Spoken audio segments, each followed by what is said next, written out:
Hello and welcome to another painting video. In this one, I'll not only be painting, but also heavily converting a Daemon Prince of Nurgle for my Death Guard army. It's a long video, so let's get started, shall we?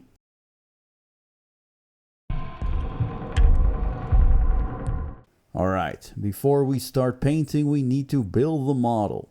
For this, I'm using this new Daemon Prince kit gifted to me by my special friend Jules. Now this is already an excellent kit. I find it a bit too generic for a Nurgle demon though. Luckily I have a hefty bag of Nurgly bits ready to go. This little treasure trove was pre-selected from my larger collection of Nurgle parts. I probably won't use everything, but I like to have options, especially since I'm going in without a strict plan. So what do we have to work with? I have gnarled horns, sickly fleshy bits, wings, chains, Nurglings of course, writhing tentacles, tubes, cables, and a very large sword, which is probably a little bit too large, honestly, but yeah. And I have some odd grabby claw parts. So let's dive in.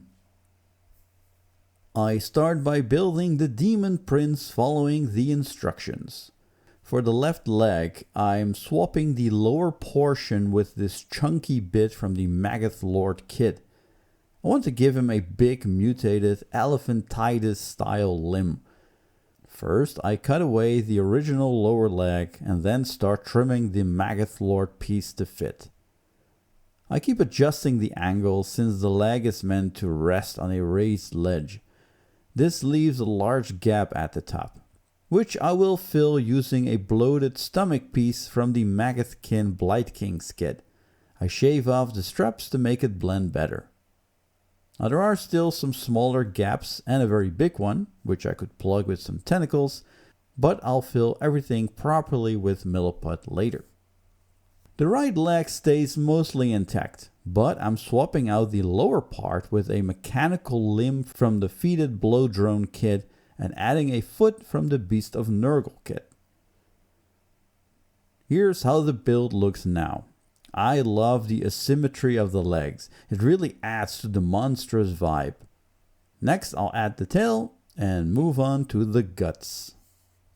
I glued the little skull to the breastplate, but removed all the cabling to make room for the exposed gut.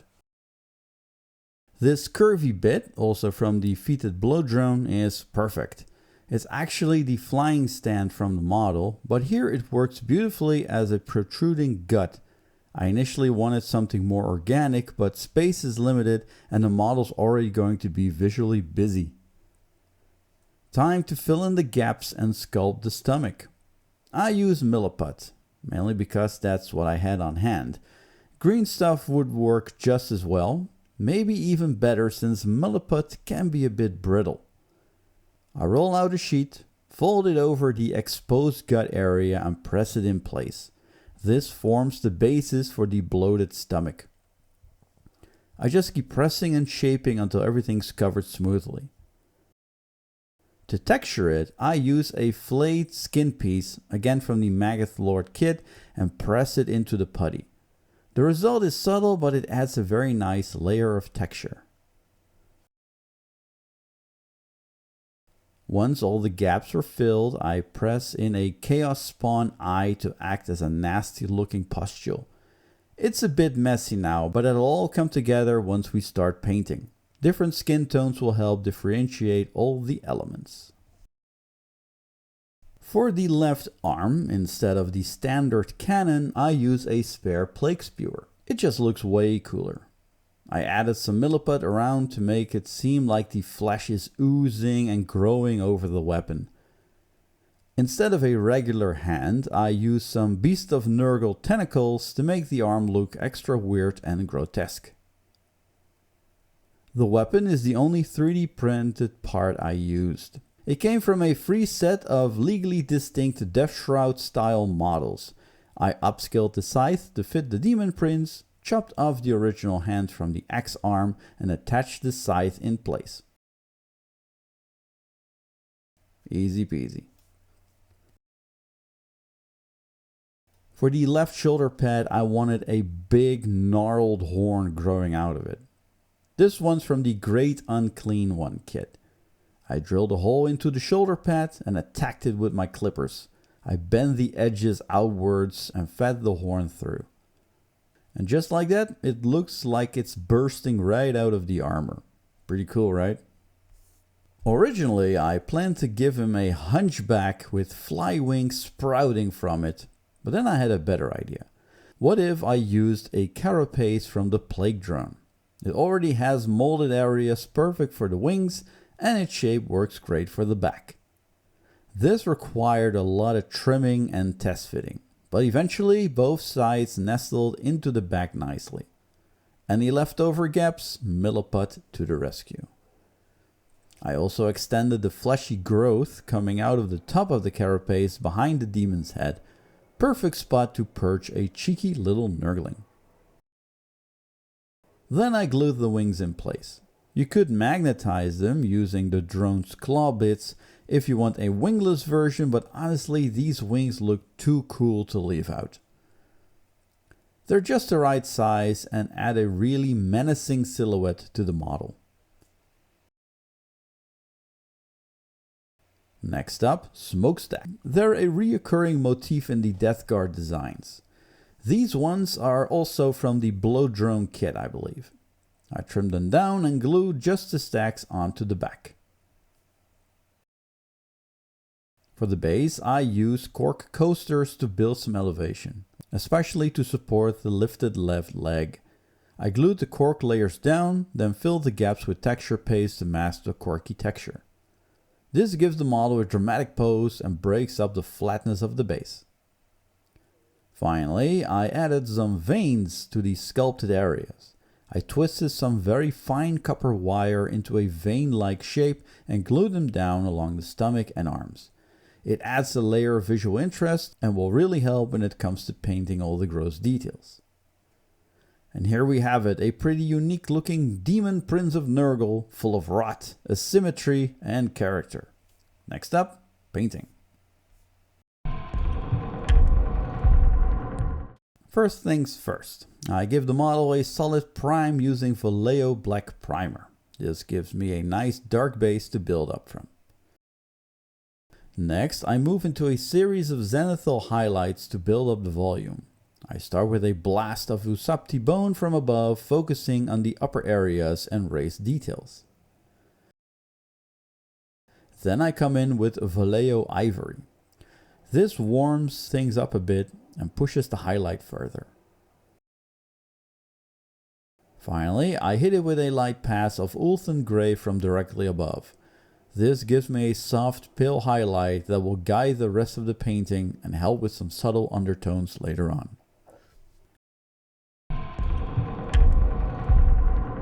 For the armor, I start with a full coat of streaking grime over the armor plates.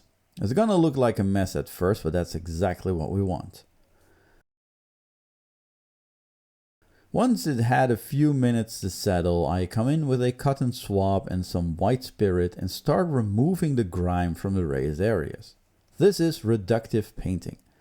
I'm pulling back the paint and letting the grime stay in the recesses. It creates a real natural buildup of filth and wear. After the streaking grime has fully cured, I go in with a wash of Mortarian grime. This adds a pale green hue for the whole thing. Dirty, oily and sickly. All the metal details I hit with a base of Iron Warriors. It's a nice dark metallic that fits the vibe. For the bronze areas I use Hashut Copper. It has a deep brassy tone that contrasts nicely with the cooler metals.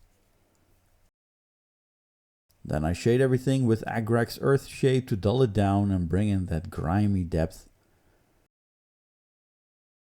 For highlights I used Canoptek Alloy. It's a lighter, almost silvery metallic that works well for catching edges and adding a little gleam to the muck. For variety across my Death Guard, I like to paint the gun casings in a deep moody teal. I start with Incubi Darkness. Then I shade with non-oil to push the shadows. Once that's dry, I layer on a mix of Incubi Darkness and Virizion Grey, focusing on the edges and flatter panels. And finally, I edge highlight with pure Virizion Grey to make those shapes pop and add a subtle visual break from all the rot and rust.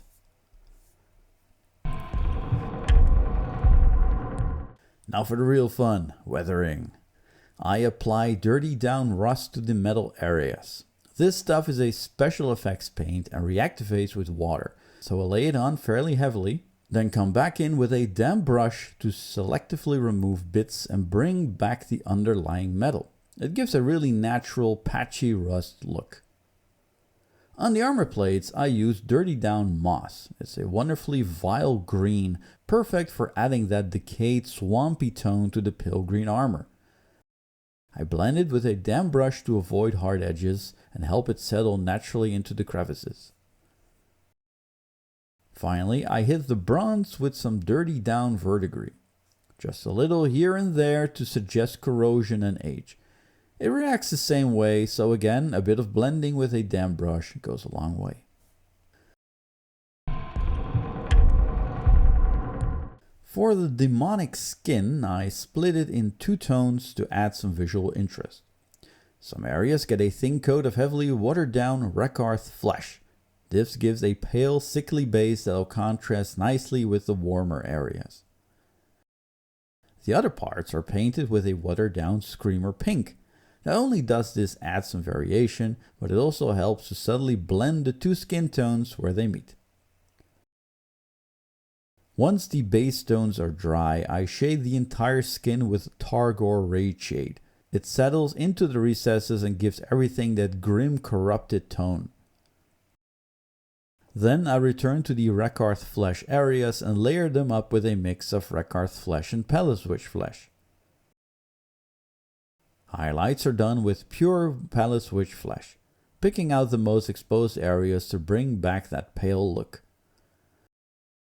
For the pinker sections, I layer first with Bugman's Glow. Then move on to Cadian Flesh Tone. And finally Kislev Flesh for the lighter tones. I highlight it all with Flayed One Flesh to get the clammy, bloated skin finish. To push the definition even further, I go back and shade the pale skin with Dreadful Visage, and the warmer skin gets an application of Athonian Camoshade. These subtle glazes tie the flesh together while keeping that lovely diseased look. For the Carapace and Hooves, I mix Militarum Green, Griffcharger Grey, and Black Templar. It creates a dirty, murky tone that's perfect for rough surfaces. My mix ended up a little bit too watery, so I'd skip the Lamia medium or at least use it very sparingly. I shade it all with Army Painter's Voodoo Shade. It's got a weird, unnatural tone that works really well over that base. Then I layer with Nurgling Green. After that, I go with a mix of Nurgling Green and Kislev Flesh just to warm up the highlights a touch. Finally, I pick out these sharp edges and tips with Kislev Flesh. To break things up, I added two types of horns for variety. The dark horns start with a base of Dark Reaper. They're shaded with Athonian Camoshade,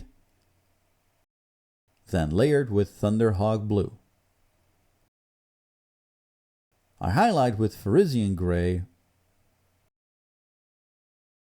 and for a final touch, add Blue Horror to the tips and ridges that gives them a cold sheen. The lighter horns begin with a Rhinox hide base. I layer with Mournfang Brown, then build up with Scrag Brown and Deathclaw Brown. For the bony tips, I highlight with Ushabti Bone and finish with Screaming Skull. This gives a nice age-desaturated look. The wings are airbrushed with a mix of Plaguebearer Flesh and Aethermatic Blue. This blend gives them a translucent, unnatural quality that fits the model's corruption. I then highlight with Grotesque Green, followed by a mix of Grotesque Green and Ice Yellow to really push the brightness on the upper folds. For the lower areas of the wings, I spray on Akhelian Green to make them look dank and filthy. I use a bit of paper as a mask to avoid overspray on the rest of the model. For the hoses, I keep it simple with a coat of Black Templar. Gory bits are shaded with Carroburg Crimson, which gives them a rich visceral tone. I used the Nurgle Daemon Prince head, which just looks fantastic. The hood I painted with Swordhill Burgundy, shaded with Athonian Camoshade, then highlighted with a mix of Swordhill Burgundy and Kislev Flesh to lift the folds. The trophy skulls are base coated with Agrax Flesh, shaded with Agrax Earthshade,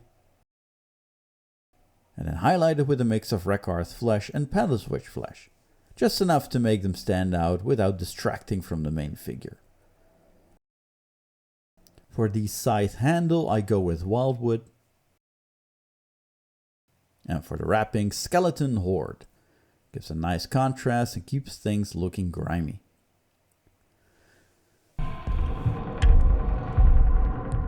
I've added a handful of Nurglings crawling around the base and carapace, because let's be honest, you can never have too many. I paint some areas with Plaguebearer Flesh and use Guilliman Flesh over the rest of the model. This contrast between the two gives a great diseased skin texture, patchy, uneven, and delightfully gross. I hit the high points with a quick mix of Grotesque Green and Ice Yellow, and their teeth and horns get a coat of Skeleton Horde. The eyes are picked out with Blood Angel Red to give them that manic energy.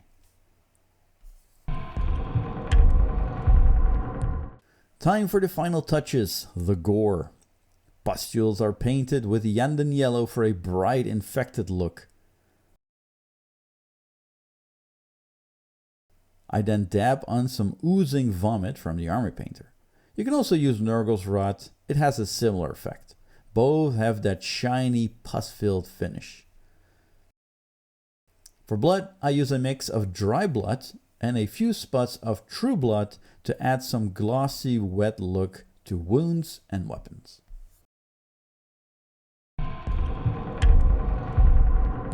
The base is textured with Sterling Mud for that gritty, worn-torn look.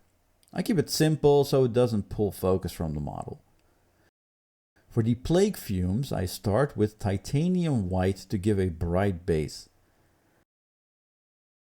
Then I spray over it with Tesseract Glow for that toxic, supernatural green. I also apply a little OSL around the surrounding areas to make it look like the fumes are glowing against the figure. Finally, I add some few touches of AK Interactive Acid Yellow to punch up the brightness and make the fumes look really noxious. And here we have a very unique Daemon Prince of Nurgle for the Death Guard.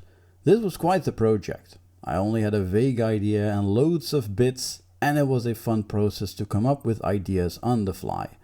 I think he looks pretty cool and worthy of the blessings of Papa Nurgle. For my next video, I'm painting some more shades for Moonstone, where I will tackle the Shady Bunch. In the meantime, be sure to follow me on TikTok and Instagram, where I show photos of current projects and behind the scenes stuff. I hope you enjoyed this tutorial, and thanks for watching.